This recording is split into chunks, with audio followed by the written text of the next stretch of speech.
ido llegando como de forma puntual, sería como interesante ya arrancar. ¿Te parece? Perfecto, Cris. Podemos empezar entonces. Bueno, buenas tardes primero para todos. Bienvenidos a este espacio que para nosotros es grato y por supuesto que es un honor como departamento, como facultad, como universidad y corresponde pues al lanzamiento de la obra Mística y Filosofía, claves de lectura de la experiencia mística. Es una publicación que se hace justamente siendo producto de resultados de investigación de profesores que pertenecen al Departamento de Humanidades de la Universidad Javeriana, pero que también pues involucra a profesores de otros lugares, de otras universidades, no solo en calidad de invitados, sino también en calidad como de partners y de colegas en el pensar y en el pensamiento.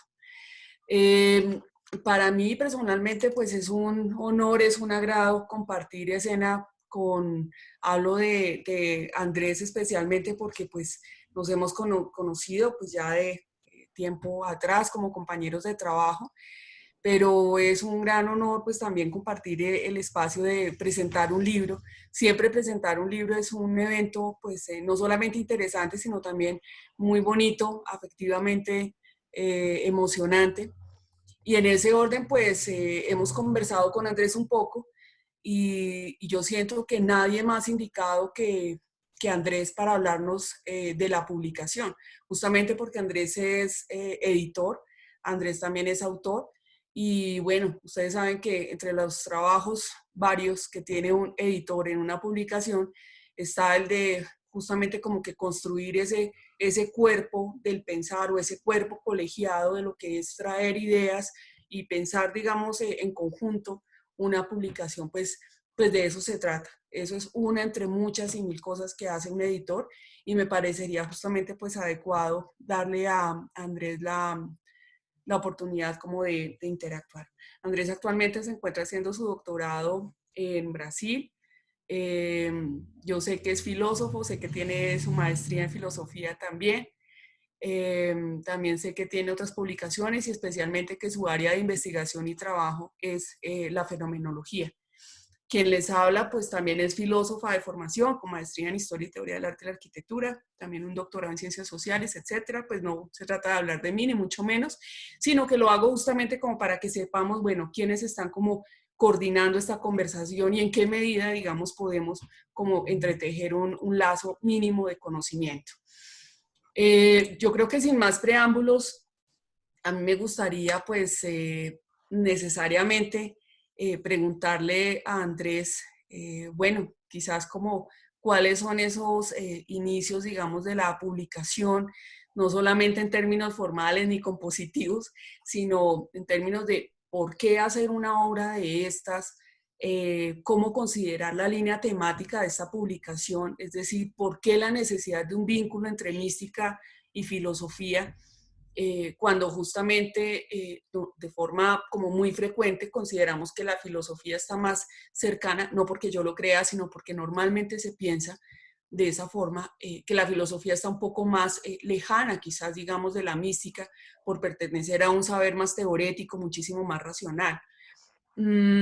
Por supuesto, cuando uno ya ve el contenido de la obra, se da cuenta que hay perspectivas fenomenológicas, perspectivas también cercanas a la filosofía del lenguaje, perspectivas que tienen que ver también con formas, digamos, de articular la filosofía no occidental.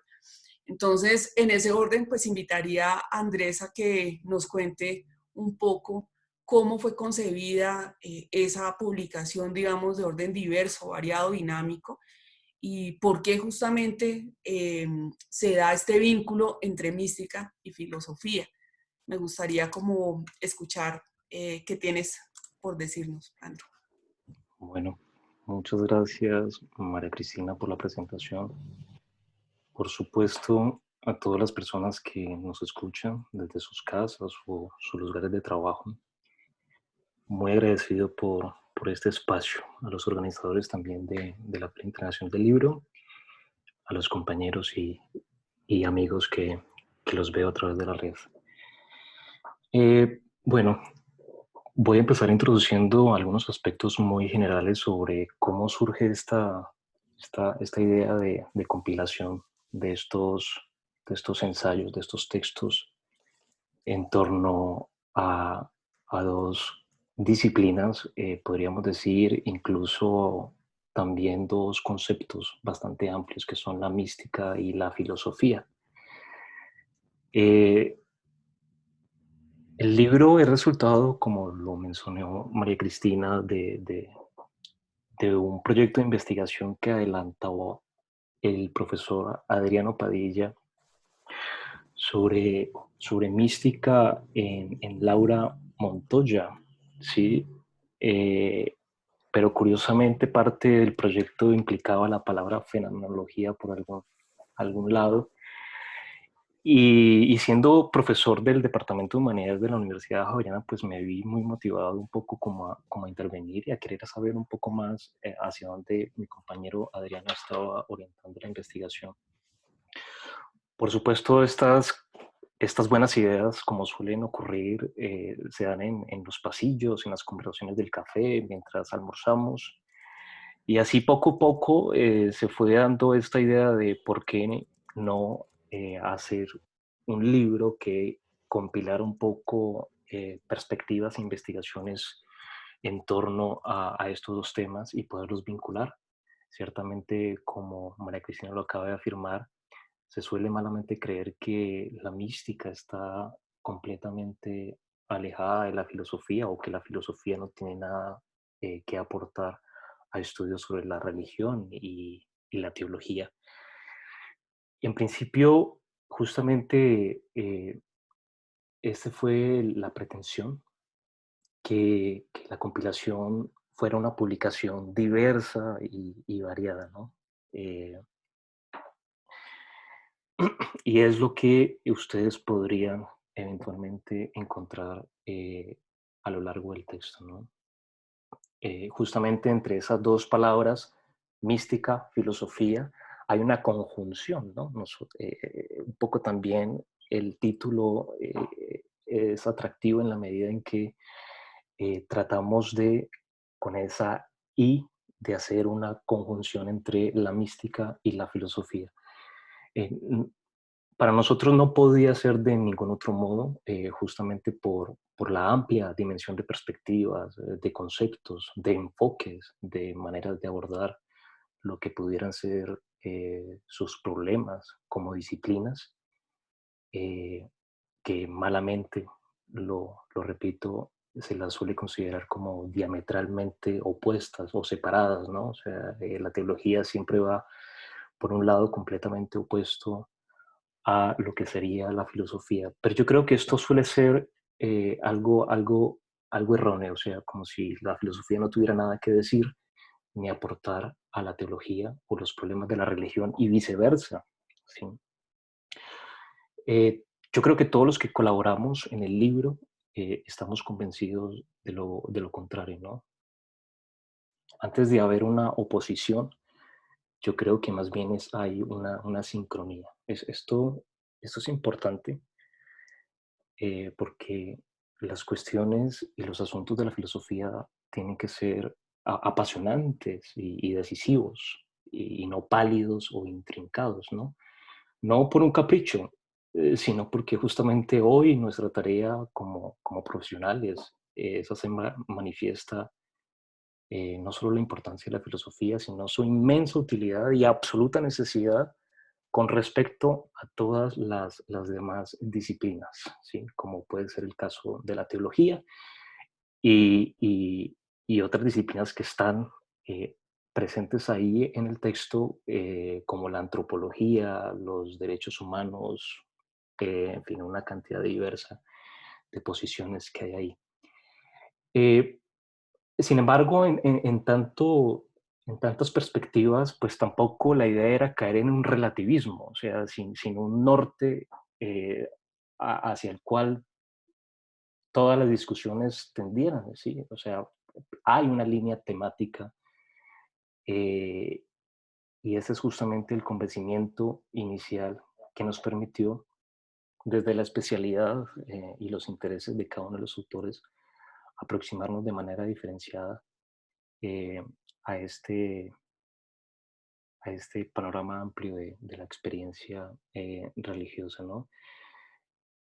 Aproximarnos para caracterizar, para describir, para analizar, para comparar e incluso en mi caso para fundamentar cierto tipo de experiencias muy peculiares y muy particulares como es el caso de la experiencia mística o religiosa.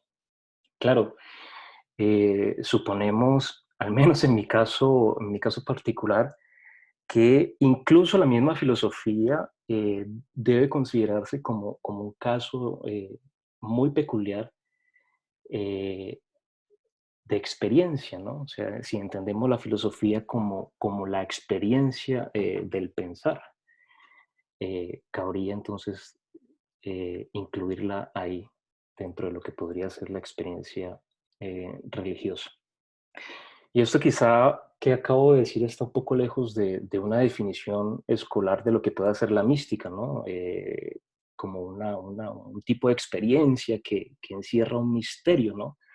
Justamente el vocablo griego místicos está ahí presente, ¿no? Como lo arcano, como lo misterioso, ¿no? Pues bueno, la filosofía eh, pues también tiene que tratar con ese misterio, ¿sí? Como puede ser, por ejemplo, el pensar o el pensamiento, ¿no? ¿Cómo surge el pensar? ¿Cuál es el origen del pensamiento? Hoy todavía los filósofos no han podido llegar a una conclusión justamente de lo que es el pensar. Y tampoco las ciencias, ¿no? Ni las neurociencias están próximas a poder decir lo que sea el pensar, ¿no? Sobre esto, eh, ayer justamente leía una afirmación de un filósofo que se llama Renaud Barbaras, quien identificaba un poco este pensamiento con la conciencia y afirmaba categóricamente que quizá lo más difícil no sea, o sea, lo más difícil de pensar, lo impensable, no es tanto el surgimiento de la conciencia, sino el nacimiento de la vida, ¿sí? Esta afirmación que la leí en una entrevista que le hacían a Barbaras me ha tenido pensando mucho sobre el modo y la necesidad de la filosofía, o si se quiere, mejor, de la reflexión o el pensamiento en todos los niveles de la vida, ¿no? Eh, hay entonces ese vínculo o esa necesidad de vincular lo místico con lo filosófico a través de un elemento común que podría ser justamente la experiencia, ¿no? Asumimos de entrada que el vínculo existe, ¿sí? El título mismo ya lo pone de presente, ¿no? Y tiene que ver justamente por el carácter complejo de estas disciplinas, como yo lo afirmé, pero mucho más con la necesidad, como tú las firmas, María Cristina, de mostrar, creo yo, no su contradicción, sino antes bien su complementariedad, esa sincronía que debe haber entre ambas. Y este segundo elemento que acabo de decir supone aceptar la importancia de los diferentes discursos y reconocer el trabajo de los otros. Aquí me pongo un poco en la perspectiva del filósofo, pero también como autor, justamente porque la falsa idea de lo que es el otro, los prejuicios, nos llevan casi por inercia, muchísimo más en la academia, a un rechazo mutuo, y para mí eso no es más sino que el síntoma o la falta de un compromiso, en el mayor de los casos disfrazado de arrogancia, de intentar profundizar con seriedad e incluso con valentía y paciencia, valorar positivamente lo que el otro, una categoría tan arisca hoy, tiene para decir, ¿sí? Me parece que uno de los mayores logros del libro es buscar puntos de convergencia o mejor, de comprensión mutua entre una temática determinada y tan amplia como es la experiencia mística, ¿no? Justamente, Andrés, me parecería importante como que todas las personas que nos están acompañando tengan, digamos que una idea de por qué un texto como este, aquel del que estamos hablando, Mística y Filosofía, definitivamente aporta a su vida, incluso sin tener preparación filosófica, incluso sin tener formación en filosofía, incluso sin tener quizás una cercanía con lo espiritual. A mí me gustaría como preguntarte eso, ¿por qué? Porque es que he visto justamente también el trabajo de mis compañeros pues de departamento y lo que uno alcanza como a entrever es que la espiritualidad definitivamente es como una beta que para cualquier ser humano puede ser explorada. Es decir, como que justamente porque su saber y su pensar no pertenece al estricto orden teorético y racional, para volver otra vez como a hacer hincapié en ese tipo de palabras, como no pertenece a ello, entonces digamos que está abierto. Es decir, la pregunta que uno siempre se hace cuando piensa en el lanzamiento de un libro es, eh, este libro lo puede leer cualquier persona, qué tipo, digamos, de alcance, qué tipo de preparación se requiere, cuál, digamos, por qué hacer, digamos, un libro de mística y filosofía. Creo que en parte ya nos lo has contado, pero qué tipo de persona puede leer este libro, ¿sí? ¿Qué se necesita? ¿Sí? ¿Se necesita apertura? ¿Se necesita como un mínimo de sensibilidad? No sé, se me ocurre como pensar eso, porque, insisto, muchas veces como que la filosofía termina siendo como un dominio de unos pocos. Exacto, exacto, Cris. Pues el libro, por supuesto, y los artículos que componen el libro son realizados por académicos, por especialistas, la gran mayoría doctores en filosofías diferentes. Así que los textos no dejan de tener el rigor y el tecnicismo del discurso filosófico, ¿sí? Y eso ya supone, digamos, una barrera bastante grande para quien intente aproximarse a estas cuestiones. Pero en el fondo, yo creo que el aporte y algo loable de todos los esfuerzos que hay ahí es justamente esa aperturidad que tú muy bien dices, ¿no? Y una aperturidad eh, ya no tanto de la filosofía para la filosofía misma, sino una aperturidad a todos los discursos y posiciones, sean filosóficas o no, académicas o no. O sea, ese es un punto que yo deseo destacar porque es que nos cuesta tanto escuchar y comprender al otro y, o sea, y en el mayor de los casos, ese otro sí que de veras sabe de cosas realmente importantes, no porque sepa mucho de filosofía o de biología o astrofísica o porque sea doctor, no, no, nada de eso, sino simplemente porque ese otro, quizá con empeño y constancia y no tanto con teorías, sepa muchísimo mejor y como pocos lo que significan la palabra esfuerzo, compromiso, humildad, libertad. O sea, hombres y mujeres cuyo empeño y constancia se han vuelto humildad rendida ante lo que hay, ¿no? O sea, en definitiva, mística y filosofía son caminos de búsqueda, ¿sí? De la auténtica verdad, de la comprensión, del bien, del amor. No lo sé, o sea, cada quien buscará lo que quiere. En mi caso, yo busco fenómenos, ¿cierto? Pero me parece que hay una reciprocidad que es importante destacar, ¿no? Entonces yo creo el, los artículos, puedes encontrar artículos muy técnicos, con conceptos y discusiones filosóficas rigurosas. Pongo el caso del mío, que eso es tosco y árido, pero otros que invitan muchísimo más a la reflexión, como es el caso del artículo sobre la mística ignaciana de Víctor Martínez, que es el que abre el libro. Entonces hay un poco para todos, ¿no? Y yo creo que eso es importante y uno de los objetivos del libro era procurar esa aperturidad, esa necesidad como lo mencionaba ahorita, un poco de ver qué tiene el otro para decir, aun cuando no sea un académico ni un respetado filósofo, porque creo que, también lo acabo de mencionar, quizá ese sujeto que no sabe mucho de filosofía, de veras sí comprenda cuestiones realmente serias de la vida. Sí, un poco eso, Cris. Sí, A mí me llama mucho la atención, pues Andrés, y se lo digo a todos los que nos están acompañando, que cuando uno se enfrenta justamente a la lectura del libro, encuentra como, yo quiero usar como esa metáfora musical, encuentra uno como tonalidades, resonancias, ¿sí? Silencios también, y eso me parece muy interesante y también llamativo del libro, porque es curioso, pero resulta que una obra que se escribe sobre mística también como que exige un tipo, digamos, de escritura que tú dices que el tuyo es tosco, a mí me parece que es juicioso y riguroso. Tosco no me pareció, pero digamos que para volver otra vez con la idea, me parece que hay una diversidad como de tonalidades y siempre cuando uno hace una publicación, cuando uno hace un libro, cuando uno piensa un libro, siempre piensa en, bueno, cómo alcanzar la cohesión justamente desde voces diferentes, desde registros diferentes, tonalidades diferentes,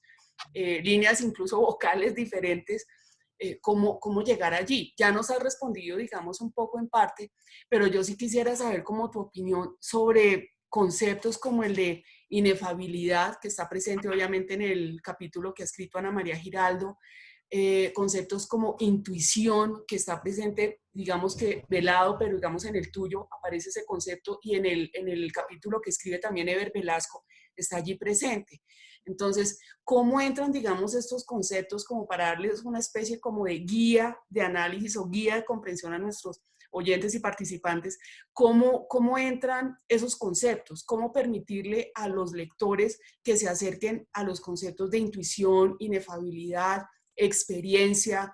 El de sensibilidad, curiosamente, lo vi un poquito esquivo, pues obvio, yo vengo de la estética y me interesaría escucharlo, pero no lo escuché mucho y no tendría por qué escucharlo, no tendría por qué leerlo, pero digamos, ¿cuáles son como esos conceptos que tú, digamos, extraes de toda la línea temática del texto, del libro, y que definitivamente son lo que captura la experiencia del lector?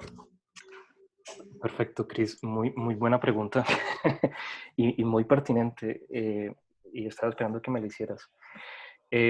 Pues mira, pues en ese trabajo de editor siempre resulta un dolor de cabeza cuando vas a proponer algo para la introducción y decir, bueno, ¿y cómo cogemos todos estos artículos y hacemos una introducción que logre presentar la generalidad de todos ellos, pero sin perder justamente esa especificidad y riqueza que hay en cada una de las perspectivas y abordajes que se hacen? Pues nosotros presentamos realmente pocos artículos, pero creo que logran ese abanico de posibilidades bastante amplia. Yo ahora que citaba, recordaba un poco esta frase de Barbarás, donde afirma que lo impensable no es tanto cómo surge el pensamiento o la conciencia, sino más bien la misma vida. Eh, yo creo que, que es sobre esto impensable, o sería este concepto de lo impensable o lo inefable, como lo llama eh, Ana María, un poco trayendo este concepto de Wittgenstein, es lo que nos permitiría un poco rescatar todo o enhebrar, digamos, todos esos discursos, ¿no? Sin duda, pues lo que yo pueda decir aquí siempre va a ser restringido y limitado. Recuerden que cada quien lleva el agua para su molino. eh, y no quisiera detenerme en particular sobre cada uno de los textos, sino intentar responder a la pregunta que me haces desde el elemento común, que es sin duda ese carácter inefable y misterioso eh, de ciertas experiencias, ¿no? Entre ellas la mística, la religiosa, pero también la estética, y yo me atrevería a incluir incluso ahí la filosofía en ese sentido que acabo de decir como experiencia del pensar, ¿no? Si me permite, entonces yo quisiera decir algo desde este concepto de lo impensable, ¿no? O lo imprevisto, el acaso, lo inesperado, la sorpresa que puede traer consigo cada experiencia, ¿no? Entre las cuales, por supuesto, va a estar esta experiencia mística o religiosa que ya decía yo que, que tiene ese ese carácter de lo arcano, ¿no? Eh, pues un punto de partida justamente es afirmar que estas experiencias, cuando nos suceden, o sea, cuando nos acontecen, nos enfrentan, de cierto modo nos dan la cara a esas experiencias, o simplemente nos vemos sumidos en ellas, nos enteramos de algo, sin lugar a dudas, o sea, de algo que posiblemente me excede en sentido, me desborda en comprensión, en posibilidades que nunca termino de explicar ni decir del todo. ¿Sí? Podemos poner pues, una muy básica, por ejemplo, por caso, la experiencia del tiempo, o sea, pero no el tiempo físico, sino lo que yo llamaría la comprensión de la seriedad y la contundencia del tiempo. O sea, para decirlo en palabras más exactas, es cuando entramos en el tiempo irreversible. Es decir, cuando comprendemos lo que significa de veras que las cosas pasan para no volver. O sea, es quizá el primer acontecimiento, el primer gran misterio que debemos asumir. Todos nosotros de alguna manera ya estamos en el tiempo irreversible. O sea, todo de alguna manera, alguna vez siendo niños, comprendimos pues, que el perrito se murió para siempre, siempre, siempre, siempre, y es cuando nos echamos a llorar, ¿no? O sea, sí, es el tiempo irreversible.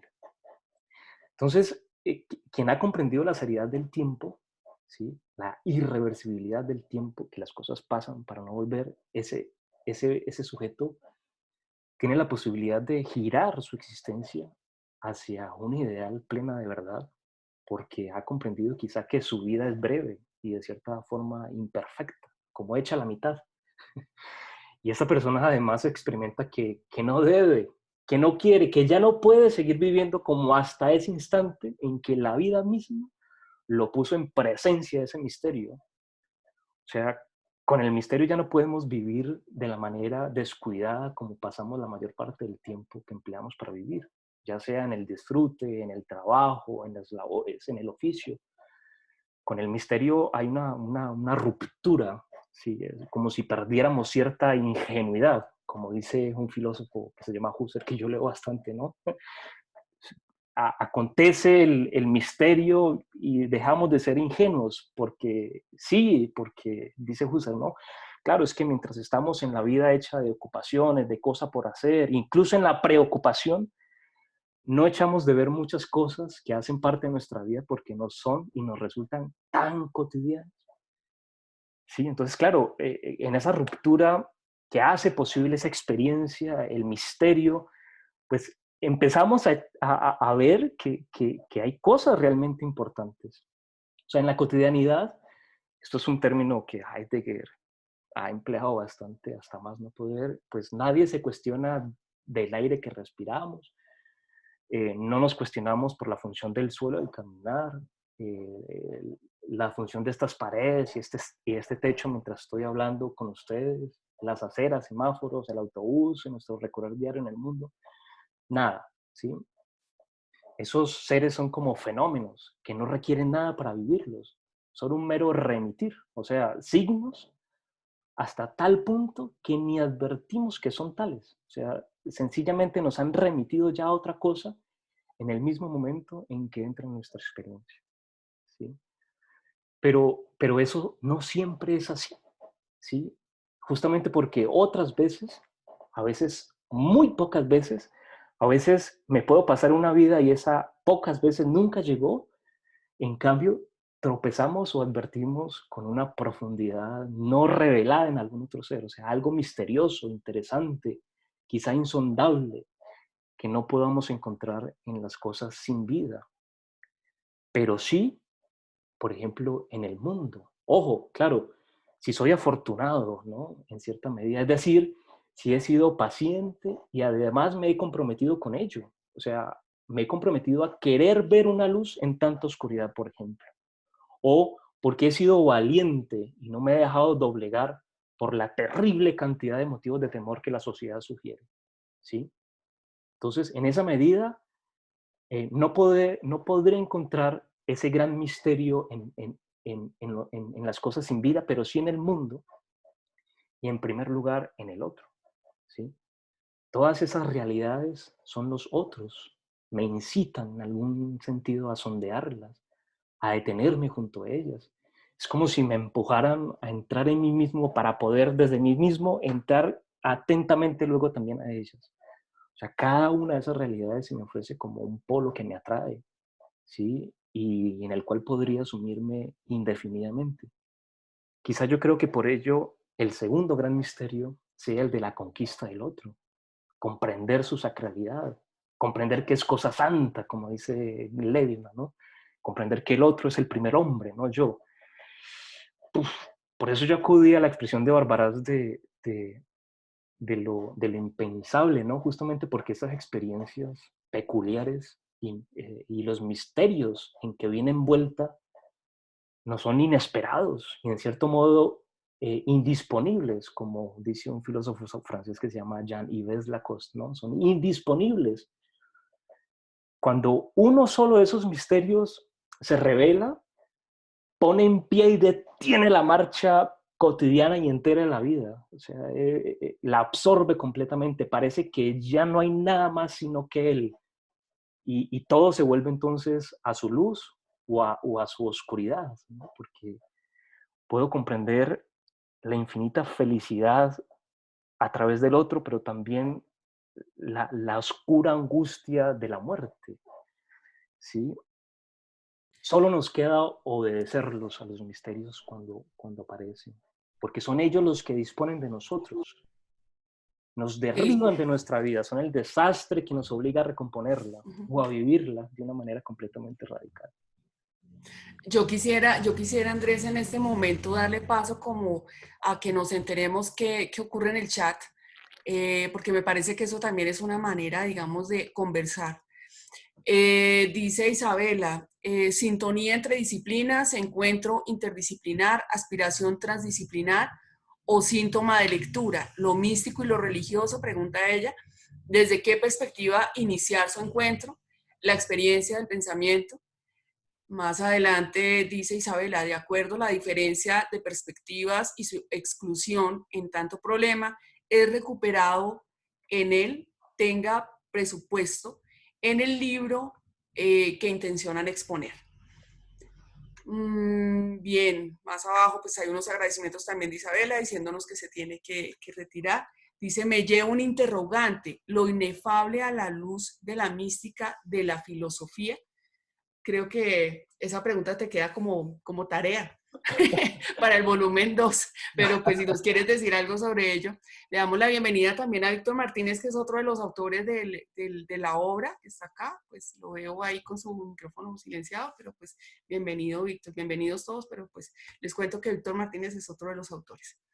Si tienes algo que decir, bueno, dice Diego Castro, buenas tardes maestros, gracias por su tiempo y su obra.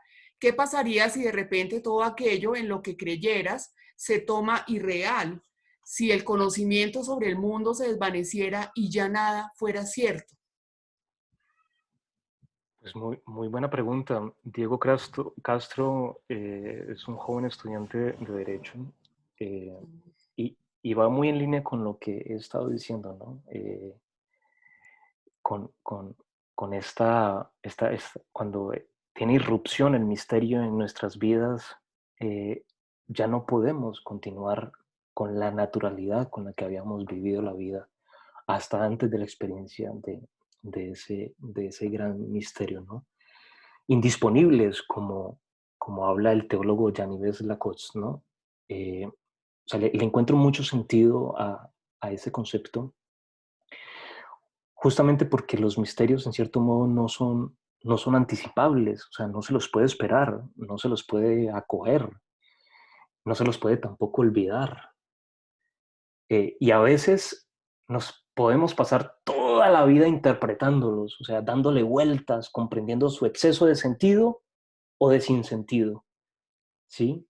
Para intentar hacerlos descender a la comprensión, a las ondananzas del alma, como decía también bellamente Unamuno, ¿no? Los misterios nos acompañan, yo creo que desde siempre, y no hay ningún procedimiento técnico para deshacerlos, ni ninguna teoría que los pueda explicar. Y entonces, eh, en la medida en que todo esto parece suceder, cuando tenemos experiencia de estos acontecimientos, creo que sería una palabra peligrosa, en cierto medido, en medida identificar estos misterios de los que hablamos con la palabra acontecimiento, pero sí, siempre habrá un desbordamiento, ¿sí? Eh, Justamente por eso, por ahí empezamos, justamente María Cristina, son inefables, ¿no? O sea, nos faltará comprensión, conceptos de la lengua para poderlos describir adecuadamente eh, en toda su amplitud, ¿no? Sí,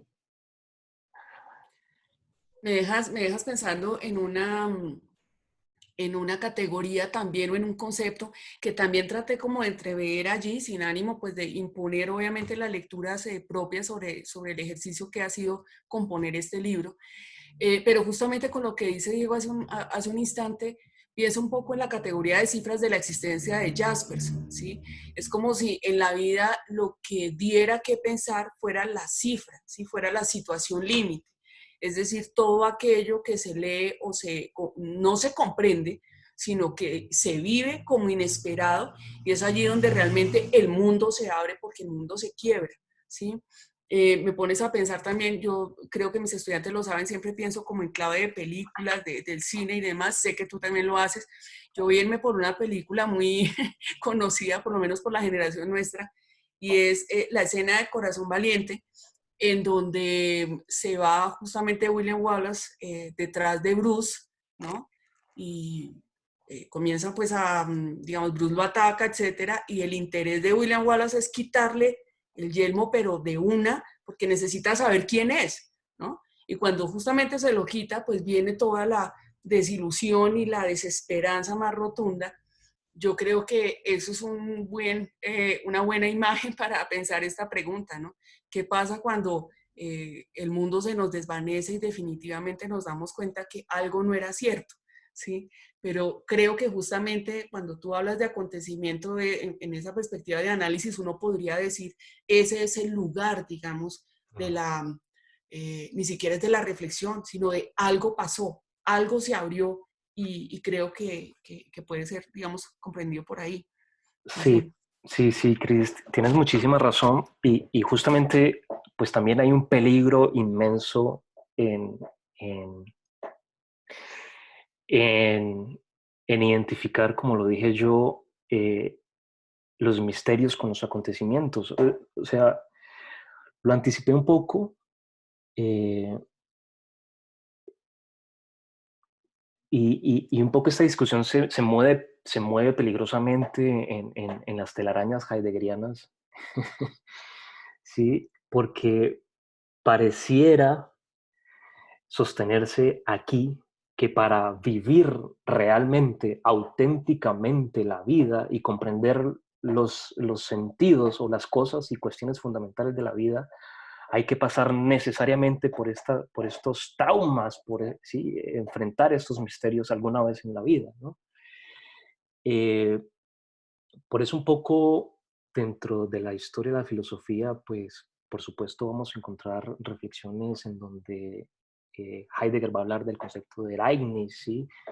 El concepto del acaso, ¿no? ¿Sí? O las situaciones límite, como las llama Jasper, o los fenómenos de hiperdonación, como lo va a llamar Jean-Luc Marion, que apuntan justamente a lo mismo. Y yo creo que cierta parte de la filosofía fenomenológica se ha movido en eso, ¿no? O sea, vivimos, incluso ya Platón podemos hacer una interpretación eh, desde Platón, ¿no? O sea, nos movemos en la cotidianidad, en la vida diaria, sin comprender muchas cosas, ¿sí? Con el requisito de ascender como si hubieran estratificaciones de la vida o estadios del conocimiento, con la necesidad imperiosa de ascender al verdadero ejercicio del pensar y la reflexión.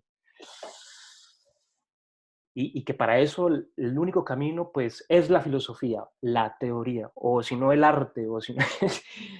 y, y un poco lo que quisiera jugarme aquí, arriesgar el pellejo, un poco esa expresión me gusta mucho, es que, y lo decía un poco también en algo que afirmaba atrás, es que es que quizá aquel hombre que no sabe mucho ni de filosofía ni de astrofísica, quizá sepa muchísimo más de cuestiones más esenciales de la vida que la teoría cuántica, o, por ejemplo, o, o la fenomenología trascendental de Husserl y cosas por el estilo.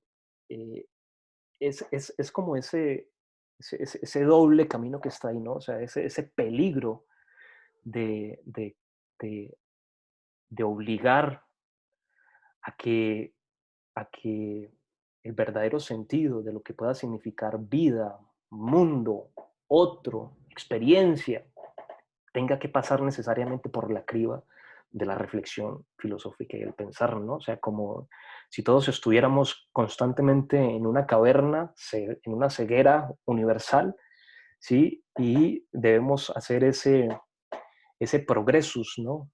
Hacia la luz y ver realmente de veras, ahí sí, cómo son las cosas, ¿no? Pues eso nos sucede sin ser filósofos, o sea, no hay necesidad Ok. de ser Ajá. filósofos para justamente tener esta, Idea. estas, perdón, es que algo, Experiencias estas experiencias, o algo similar. sí, Eh, bueno, Andrés, nos escribe Gabriel Aravena. Hola, Gabriel. Dice, buenas tardes, me resulta interesante la idea de misterio. Quedé pensando en la raíz del griego miein, que es ese entrecerrar los ojos para poder ver cómo cuando uno mira la luz, y es la misma raíz de mito. Me preguntaba si en este libro aparece en algún momento esta idea, y con respecto a lo de la inefabilidad, puede ser que en alguno de las intervenciones, en alguna de las intervenciones de los autores, se piense en la posibilidad del símbolo como comunicación de la experiencia mística, pregunta Gabriel. bueno, qué preguntas tan difíciles. Yo no soy experto en griego y en latín, faltaba más.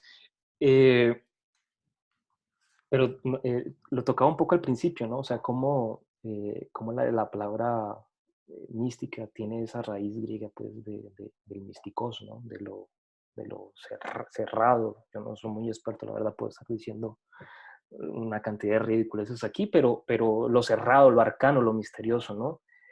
Y no sé qué tanto esto tenga que ver con el mitos. O sea, vuelvo y lo repito, yo no sé griego y tampoco voy a ponerme aquí a improvisar ni a decir mentiras, faltaba más.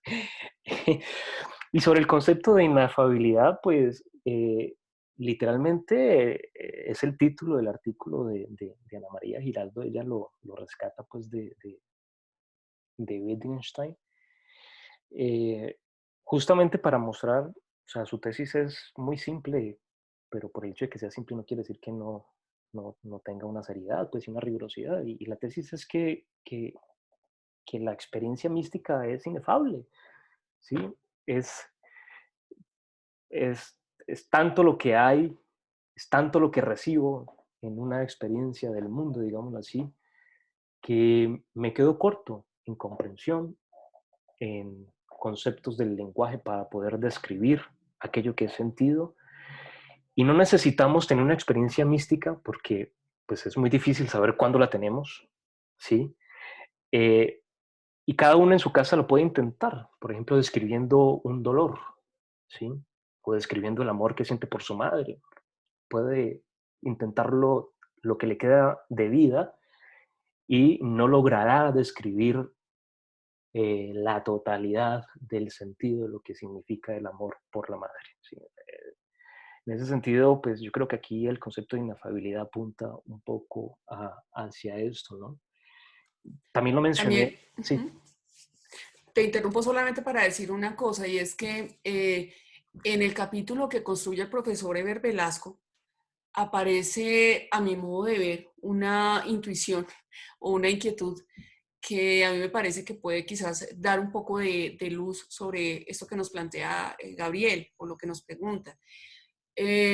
Yo creo que según la lectura que tuve justamente de este capítulo especialmente, sí hay como una diferencia en cómo Occidente ve a sus símbolos y cómo Oriente los ve. O sea, yo creo que hay como una especie de temporalidad del símbolo que definitivamente se vivencia, se trasluce, se traspasa en Oriente y en Occidente. Lo que veo justamente, Gabriel y todos, en este capítulo del libro, es que parece que en Oriente hay una visión con el espacio y el tiempo como muchísimo más, perdónenme la metáfora, pero es la única que encuentro, esférica, ¿sí? Pareciera que lo que necesitamos en Occidente es la división, ¿sí? Es la fragmentación. Y en ese sentido, como que la experiencia mística justamente en relación con el símbolo, pues se articula de una manera muchísimo más total, muchísimo más, yo diría que completa, ¿sí? En el mejor de los sentidos, que en Occidente. No quiero con esto pues entrar a debatir que el cristianismo nos ha fragmentado la experiencia, mucho menos no, para mí no ese es el tema, digamos, de ese capítulo. Voy a invitarte, Andrés, y a todos a que revisemos también el chat acá. Me encanta porque eh, ya se están animando a escribir. Bien, de Diego Castro, maestro Víctor Ramírez, agradeciendo su participación en la conferencia y la obra Cómo predisponer un punto de encaje entre materias del espíritu, de la fe y de los conocimientos seculares, seguramente se refiere a Víctor Martínez, luego corrige. Entendiendo que los misterios de Dios son revelados, gracias, Víctor Martínez, perdón. Maestro Víctor Martínez, y repite la pregunta, ¿cómo predisponer un punto de encaje entre materias del espíritu, de la fe y de los conocimientos seculares? Entiendo que los misterios de Dios son revelados, gracias. Bueno, claramente es una pregunta para Víctor, pero... Para Víctor, mire. Y ya se animó. Bueno, De la cara. bueno, muchas gracias, Diego. No esperaba yo esta pregunta, porque realmente nuestros expositores son María Cristina y Jason. No, pero yo creo que para atender a su inquietud, yo diría que se encuentran en el espíritu humano. O sea, yo creo que por mucho tiempo, por muchos siglos, se ha querido como hacer esa extrapolación, esa dicotomía entre lo sagrado y lo divino, lo mundano y lo extramundano, pero lo que presento por lo menos allí en el capítulo de la espiritualidad ignaciana tiene que ver precisamente esa comprensión de Ignacio de ser contemplativos en la acción y de un estilo de vida en donde desde lo humano y desde lo histórico, desde lo intramundano, sea esa trascendencia. Entonces, yo entiendo allí esa preocupación, pero a veces no estamos acostumbrados a hacer esa síntesis y la grandeza de lo eterno está en lo cotidiano. Es una paradoja, quizás uno puede perder en la hermenéutica, pero estoy absolutamente convencido de eso, ¿cierto? Que no tenemos que generar como esas distancias enormes. No sé si Chris o Jason quiera también decir alguna cosa.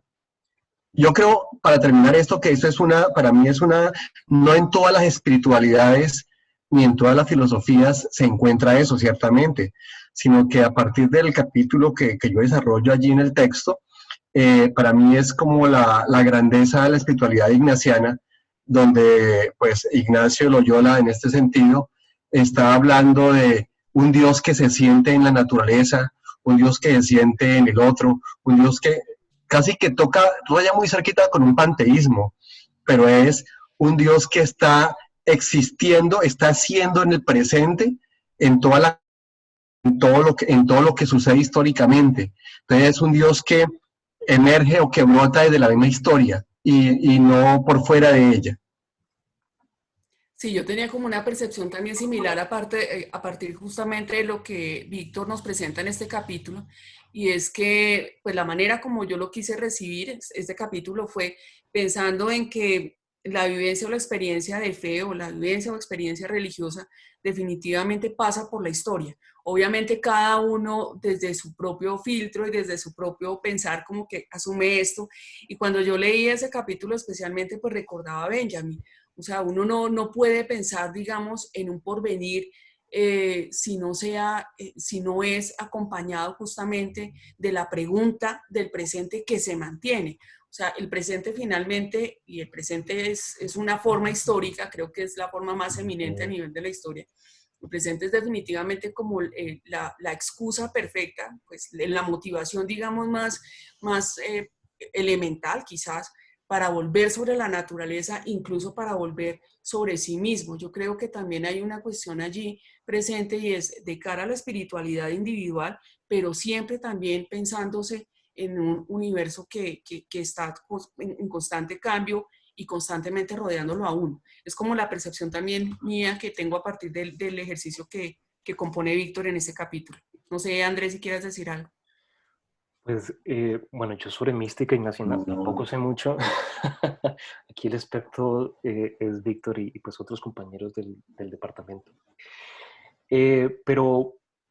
Pero justamente son estas perspectivas tan diversas y tan amplias las que se encuentran en el libro, ¿sí? Compiladas ahí. A mí me gusta mucho esta metáfora de entender estos textos como caminos, o incluso hablar de la mística de la filosofía como formas de vida, para citar una expresión muy bella también de Wittgenstein. Entonces, lo que ustedes como lectores pueden encontrar en estas sendas, digámoslo así, pues son algunas verdades que pueden iluminar o no sus propios caminos, ¿sí? O sea, cosas dichas que pueden revelar un sentido para significar su propia vida.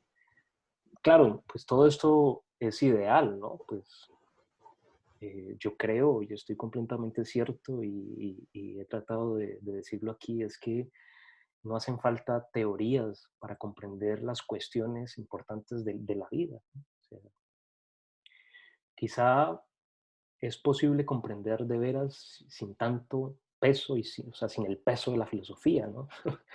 Así como un día el buen Sancho, que esperó con paciencia y barajando, le sorprendió lo impensable, ¿no? Lo inesperado, ¿no? Yo creo que ahí justamente radica lo aporético del misterio, ¿no? O sea, una vez que me acontece, ya nada vuelve a ser como antes, porque al enfrentarme al misterio, incluso el misterio de la propia muerte, no puedo de ninguna manera seguir viviendo de la forma en que lo había hecho hasta antes de su experiencia, o sea, en la ingenuidad e ignorancia de su no revelación. Pero mucho cuidado, ¿no? O sea, sin ir a caer en ese extremo de pensar, ¿sí? Que sean este tipo de acontecimientos condiciones de posibilidad para la vida, ¿sí? Como una instancia necesaria para comprender su genuino y auténtico sentido, ¿no? Sí. Andrés, yo quisiera bueno, Andresito, quisiera como conversar sobre dos cuestiones. La primera, pues resulta aparentemente sorprendente. Ya cuando uno se adentra en la lectura se da cuenta que definitivamente son pasos que definitivamente hay que considerar para hablar de mística y de filosofía. Me refiero explícitamente al capítulo de derechos humanos, ¿sí? De mística y derechos humanos. ¿Por qué, digamos, es necesario? Y yo quisiera también decir algo sobre esto. Recuerden ustedes que entre las costumbres de los filósofos está que cuando el filósofo plantea la pregunta es porque alguna respuesta intuye. Entonces, en ese orden sí quisiera como hacer este ejercicio conjuntamente contigo, pues por supuesto con todos los que nos acompañan. ¿Cuál sería como ese vínculo entre mística y derechos humanos? Es decir, ¿cómo hacer para pasar por la vida justamente algo que muchas veces no puede ni siquiera ser nombrado? ¿Sí? Nosotros siempre que hemos escuchado y estamos en un país bastante convulsionado y más por estos días, siempre hemos estado pensando qué son los derechos humanos, cuáles son, digamos, ni siquiera los límites, sino los modos en los que los derechos humanos fueron considerados y han sido considerados históricamente, y por qué los derechos humanos necesariamente podrían ser tema en cuestión con el de mística. A mí eso me sorprendió y debo confesar que este capítulo me pareció bien interesante, sobre todo porque es como la articulación justamente con la otredad, ¿sí? Es la oportunidad justamente para identificar que el mundo no es individual. Pero a mí me gustaría, pues obviamente, escuchar tu perspectiva. Pues bueno, un poco el contexto, para los que nos escuchan, es un artículo escrito por el profesor Manfredo Araújo de Oliveira. quien es teólogo, quien es sacerdote incluso y es profesor de filosofía en la Universidad Federal de Ceará, a la cual estoy vinculado. Cuando nos surgió con el profesor Adriano esta maravillosa idea de compilar textos en relación al tema de la mística y filosofía, pues yo le participé al profesor Manfredo y él muy amablemente contribuyó con este texto. Pues yo, por supuesto, amablemente me encargué de hacer la traducción, que se llama justamente Mística y Derechos Humanos, ¿no? Yo dije, bueno, pero se tendrá que ver realmente el artículo con el tema. Y yo creo que un poco ahí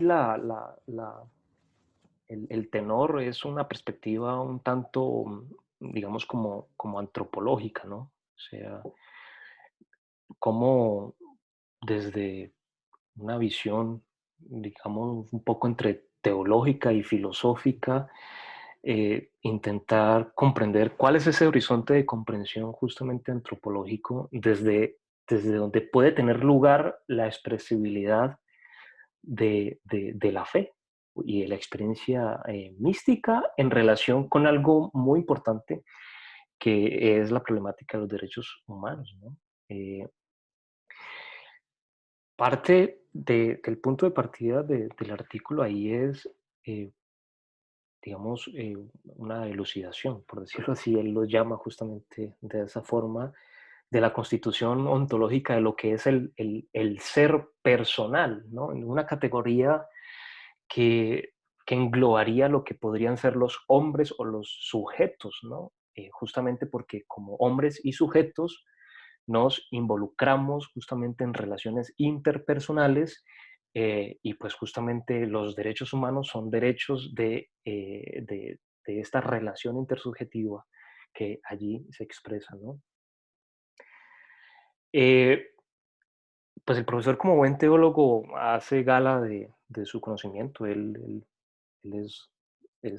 recibió su doctorado en Múnich y en filosofía, es un experto en filosofía alemana. La verdad, cita muchísimos teólogos que yo no había ni he leído, por supuesto, nunca.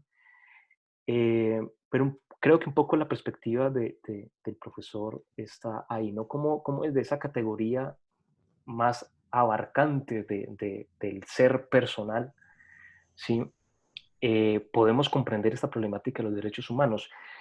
Esto un poco también en relación con lo que decía más atrás, es como quizá el segundo gran misterio es la conquista del otro, ¿sí? O sea, y poco a poco, bueno, entonces ya es un gran problema conquistarme a mí mismo, ¿no? O sea, ser consciente de mi cuerpo, por ejemplo, a ti, María Cristina, que te gusta tanto ese tema, ser consciente de mí mismo, eso ya es un problema, un lío bastante grande. Ahora un lío muchísimo mayor es comprender la sacralidad del otro, o sea, comprender que debo respetar al otro como cosa santa. Eso es un paso, ese tránsito de la subjetividad a la otredad es un tránsito muy, muy complicado y que no se agota ahí, simplemente en reconocer que hay otros, que me muevo en la vida con otros, sino en ir avanzando en ese gran misterio que me representa el otro y poder disponer para mi relación con el otro de una categoría como prójimo, ¿sí? Y así, poco a poco, ir ensanchando hasta que podamos hablar de una comunidad de voluntades, una comunidad de personas, eh, en donde el tema de los derechos humanos, pues justamente va a tener mucha importancia justamente en estas interacciones. Veía justamente en el capítulo que hace el profesor Manfred una cuestión interesante y es que también trae justamente el lenguaje como ese lugar o ese escenario, digamos, que condensa, que reúne, digamos, el universo de la totalidad. En ese orden pensaba yo, pues qué interesante, porque quizás si se llevara ese capítulo a otra publicación, muy probablemente el profesor Manfredo tendría mucho que decirnos sobre la perspectiva ni siquiera relacional, sino la perspectiva, tal como lo decías hace unos instantes, antropológica del lenguaje en perspectiva justamente de derechos humanos. Entonces, quizás, obvio, eso es para, obviamente, instar a todos nuestros acompañantes, oyentes y demás, para que pues digamos, se acerquen a la publicación y puedan, digamos, deleitarse con este nivel de interlocuciones tan interesante. Nos escribe Claudia González, diciéndonos dónde podemos adquirir el libro. Allí está escrito, entonces en el chat pueden encontrar ustedes la dirección. Son las 5:59 y a mí me gustaría en este momento preguntarle a alguno de los asistentes si tiene alguna observación, alguna pregunta, alguna duda. No sé, nos gustaría como conocer sus impresiones o sus preguntas. Tratamos como de irlas vinculando, pero me parece también oportuno abrir este espacio para ello.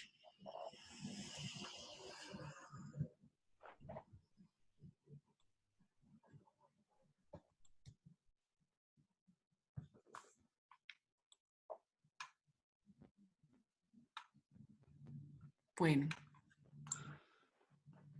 no hay, Todo no quedó hay. muy claro, al Todo quedó parecer. clarísimo, O quedaron no con muchas entendieron ganas nada. de, no, quedaron con muchas ganas seguramente de adquirir nuestra publicación. Bueno, Andrés, mil gracias, un placer haber conversado contigo, interesantísima la publicación, lo digo porque la leí, sé de qué están hablando. Bueno, hay muchos autores que no conozco claramente, pero me parece que es un texto que se deja leer, me parece que es un libro, una publicación de carácter relacional, participativo, incluyente, sobre todo, y eso es lo que me parece como también muy potente. No sé si tú quieras decir algo. Simplemente agradecer pues esta posibilidad de diálogo, el tiempo que ustedes desde sus casas han dispuesto para escuchar algo tan poco en uso hoy en estos tiempos tan difíciles. Y justamente de nuevo invitarlos a acercarse a estas investigaciones, que por el hecho de tener esos títulos tan rimbombantes como filosofía no quiere decir que no puedan aproximarse y comprender algo, ¿no? Como decía yo, un poco son caminos, son sendas y es posible que en algún momento podamos quizá comprender algo de lo que esos autores comprendieron y están exponiendo ahí a través de un discurso. Bueno, estoy completamente de acuerdo. Nos agradece. Ah, bueno, hay una pregunta. ¿Cómo se articula la experiencia mística con lo psicológico de cada ser humano? Uy, qué Y pregunta luego tan difícil. dice Diego Castro, muchas gracias maestros, me queda una inquietud sobre la comprensión íntima de las cifras de Jaspers, cómo entenderlo. De nuevo, gracias por su tiempo. Yo creo que ser como muy sucintos para estas preguntas, Andrés.